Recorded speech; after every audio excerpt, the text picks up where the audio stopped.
লুটপাটের আখড়ায় যেন Bangladesh red crescent society. আখের গোছাতে ব্যস্ত কর্মকর্তা কর্মচারীরা।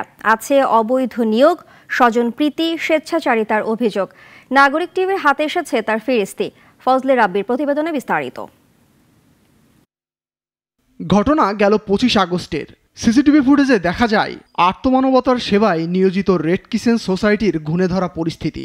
গত সরকারের আমলে চাকরিচ্যুত কয়েকজন সেখানে আসেন। তাদের ওপর হামলা চালায় চেয়ারম্যানের প্রোটোকল অফিসার কামাল উদ্দিনের নেতৃত্বে প্রতিষ্ঠানটির একদল স্টাফ। রাজধানীর হাতিরঝিল ঘেঁষে প্রায় 20 বিঘা জমিতে বাংলাদেশ রেড ক্রিসেন্ট সোসাইটির সদর দপ্তর।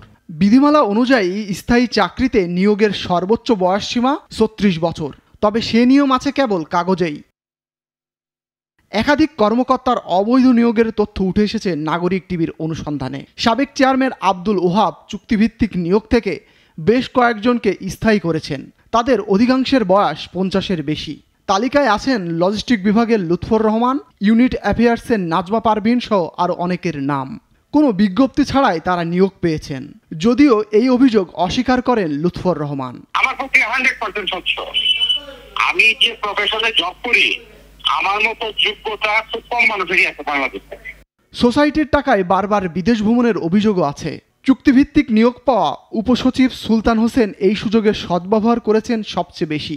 লুৎফর নিজেকে লিগ্যাল করার জন্য সে ওইখান থেকে ছাড় দিতে হয়েছে, বাধ্য হয়েছে। কী করে একজন স্কুল টিচারকে এনে, নাজমা পারভিনকে এনে, এখন তার বয়স 55 বছর, তাকে এনে পরিচালক পদে কী করে ইরেগুলারকে রেগুলার করে কী করে দেওয়া হয়? লুৎফর রহমান সাহেবকে দিয়ে তারা অনিয়ম করাতে পারত সহজেই, এবং করেছেন। কিন্তু এই ধরনের একজন লোককে, যিনি কিনা হিউম্যান রিসোর্স বোঝেন না, যে ওনাকে সরিয়ে দিয়ে ওনার ডিপার্টমেন্ট অডিট বসিয়ে দেন স্পেশাল, এইটাই। কিন্তু ওনাকে রেখে তো অডিট করতে পারবেন না আপনি। বারবার এসব অভিযুক্তদের সঙ্গে দেখা করতে চাইলেও ক্যামেরার সামনে কথা বলতে রাজি হয়নি কেউ। তবে প্রতিষ্ঠানটির নতুন চেয়ারম্যান স্বীকার করেছেন অনিয়মের কথা, দিয়েছেন অভিযোগ খতিয়ে দেখার আশ্বাস। একটা বয়সের তাদেরকে লেটারাল এন্ট্রি দিয়ে তাদেরকে নিয়োগ দেওয়া হয়েছে। তো আমরা সব কিছুই, এই সমস্ত অভিযোগগুলো আমরা খতিয়ে দেখব, বাট এটার জন্য সময়ের প্রয়োজন, এক এক করে আর কি। বাট এই বিষয়টা দেখে একেবারেই মনে হচ্ছে যেন এটা একটা দারুণ অনিয়ম হয়েছে। এদিকে রাজনৈতিক বিবেচনায় নিয়োগ, বিতর্কিত ও দুর্নীতিবাজ মুক্ত হয়ে উঠবে রেড ক্রিসেন্ট সোসাইটি, এমনটাই মত সদ্য নিয়োগ পাওয়া চেয়ারম্যানের। ফজলে রাব্বি, নাগরিক, ঢাকা। 250-টিরও বেশি ডিজাইন অপশন নিয়ে ওয়ালটন স্মার্ট ফ্রিজ, বোঝে আপনার প্রয়োজন।